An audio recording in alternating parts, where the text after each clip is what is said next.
Começando mais um vídeo motivacional para vocês. Deixe o like e se inscreva. Nós temos que gerenciar o nosso estresse. Temos que criticar nos primeiros 5 segundos tudo aquilo que nos perturba e no silêncio da nossa mente.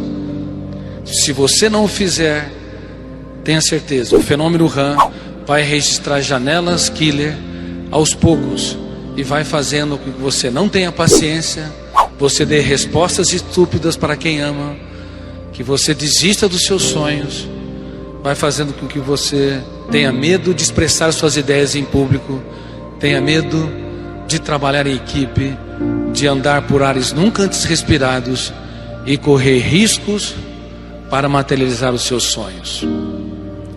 Riscos inconsequentes e irresponsáveis são péssimos, mas não há dúvida que há riscos necessários para que possamos mudar o traçado da nossa história.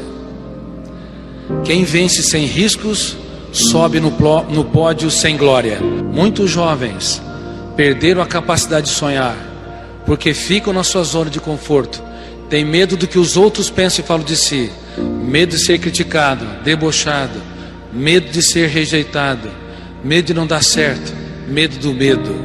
Eles não sabem que o medo representa as mais dramáticas algemas que nos impedem a correr riscos, a libertar o nosso imaginário, a trabalhar perdas e frustrações e nos fazer ser empreendedores, pessoas que fazem a diferença no teatro social.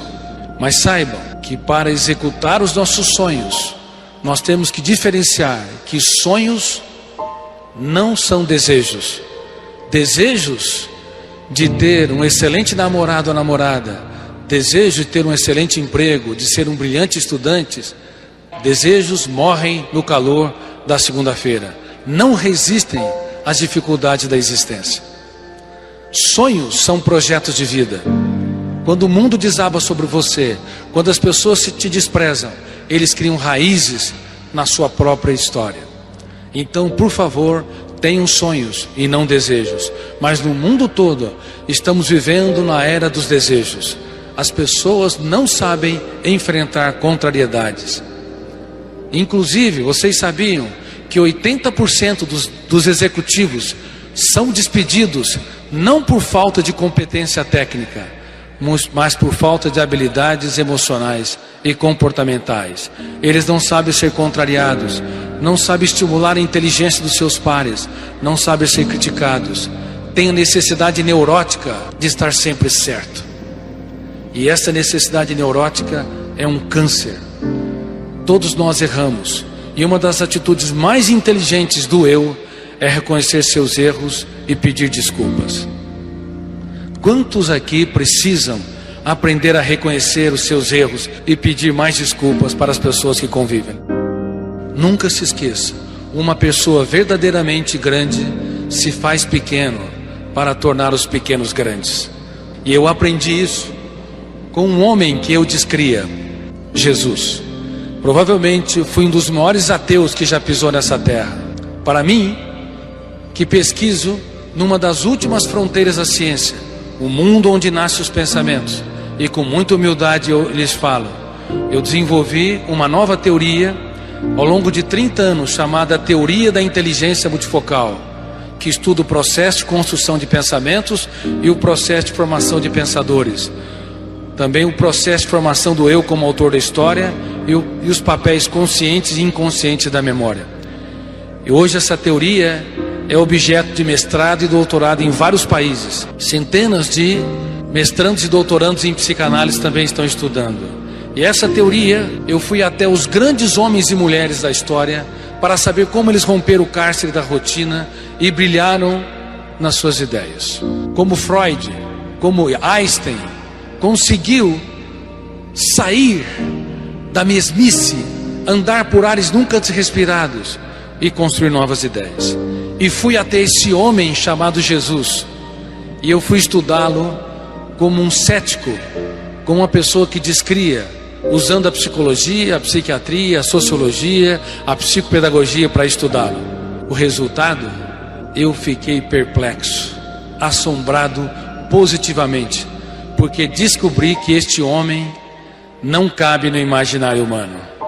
Eu descobri que ele fazia poesia no caos, que a sua mente era tão brilhante, mesmo quando o mundo desabava sobre ele, ele era capaz de ensinar, educar. Vejam bem, no último jantar, horas depois, ele seria preso, torturado e morto. Se vocês soubessem que iriam fazer uma cirurgia na manhã seguinte, com risco de morrer, vocês teriam o prazer de conversar com as pessoas livremente? Sim ou não? Teriam o prazer de se alegrar com elas e jantar? Sim ou não?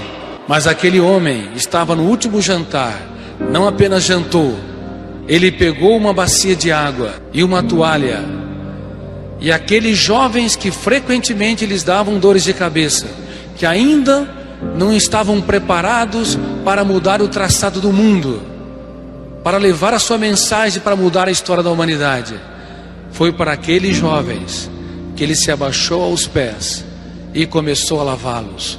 Cada gota de água que escorria sobre os pés deles era um rio de generosidade que o fenômeno Han registrava, não como janela killer, mas como janela light, transformando o egoísmo, o egocentrismo, o individualismo num jardim de esperança, de generosidade, de afetividade, do prazer em se doar e de fazer de cada ser humano uma estrela viva no teatro da existência. Quando eu estudei isso, os meus olhos derramaram lágrimas. Foi aí que eu cunhei essa frase: nunca alguém tão grande se fez tão pequeno para tornar os pequenos grandes. Queridos amigos, que possamos espelhar-nos no Mestre dos Mestres, e ao longo da sua história, mesmo as pessoas que te contrariam, se façam pequenos para torná-los grandes. Abracem mais e excluam menos, porque os fortes abraçam, os fracos julgam. Apostem tudo o que têm naqueles que pouco têm, mesmo que eles te machucarem, e entendam que por detrás de uma pessoa que fere, há uma pessoa ferida. Se vocês conviverem com milhares de animais, talvez nunca será frustrado, mas se conviver com um ser humano, por melhor que seja a relação, cedo ou tarde haverá frustrações inevitáveis.